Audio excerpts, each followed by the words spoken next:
құрметті көрермен, жерде Жаңғал ауданының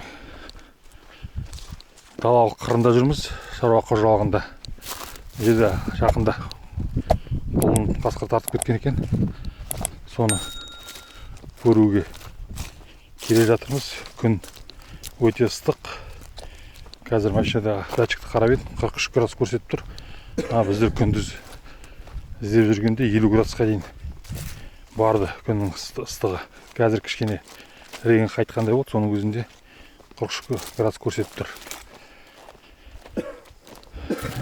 Міне Салауат деген бауырымыздың қолыны жақында қасқыр тартып кетіпті. Міне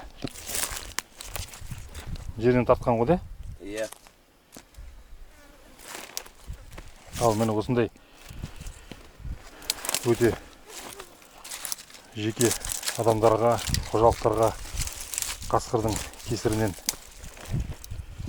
осындай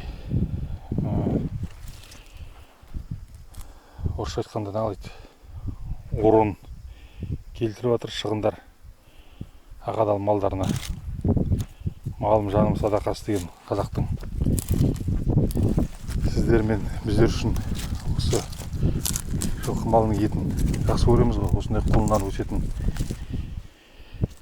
соғымдар, еттер осындай қасқырдың тісіне тиіп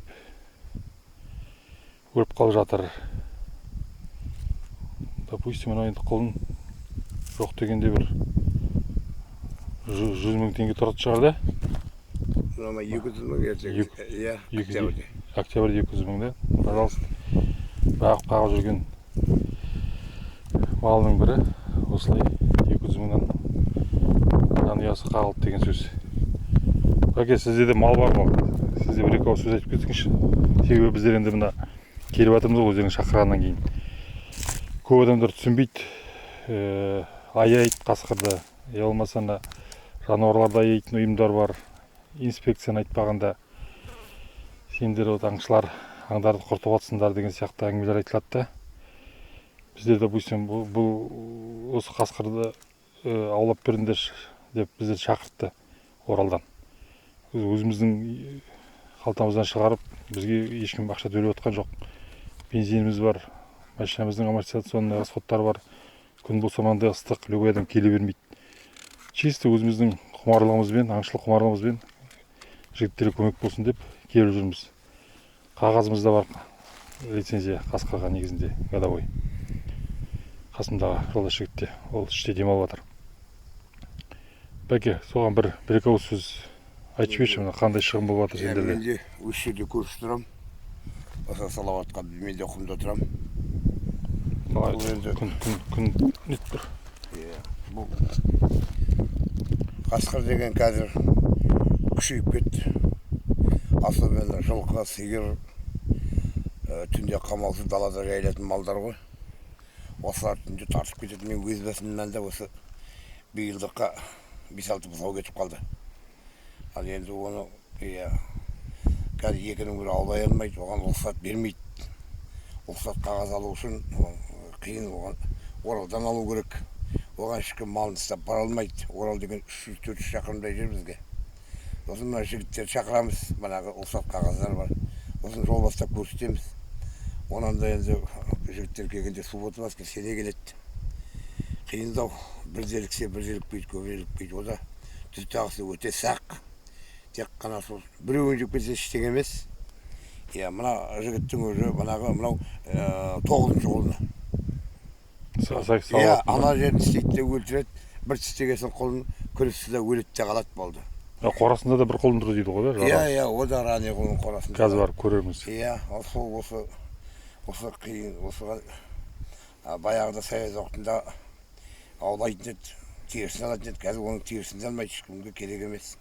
Сонан тек қана малшылар зардап шегеді құмдағы, басқа ешкім зардап шекпейді. Оның түсіне ешкім жоқ. Егер қағазсыз оны ұстап атып алып алсаң, онда тағы шатыласың. Сөзге қаласың деген сияқты. Сосын жігіттерді шақырып, сылқ деген бөлек. Қазір 45 градус болып тұр. Ана 50-ге дейін барды ғой. Бана 50-ге дейін барды, қазір 45-ге түсті. 45-ге түсті. Өте аулау қиын.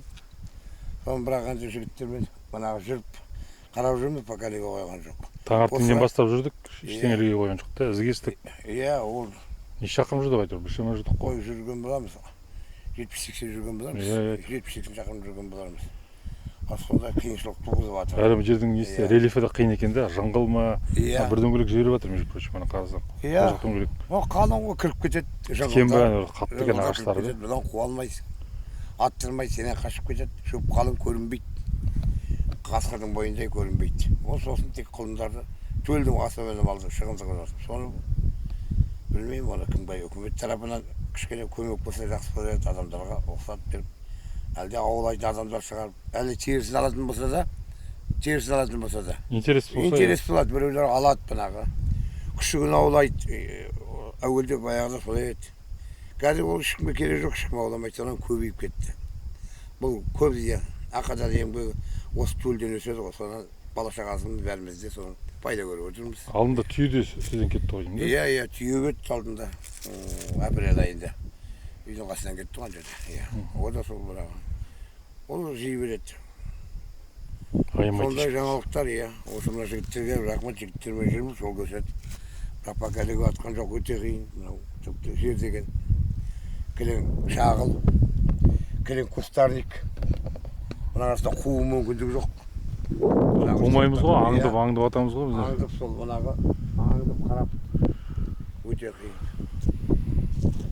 Сол жігіттерге көп рахмет айтып айтқым келді.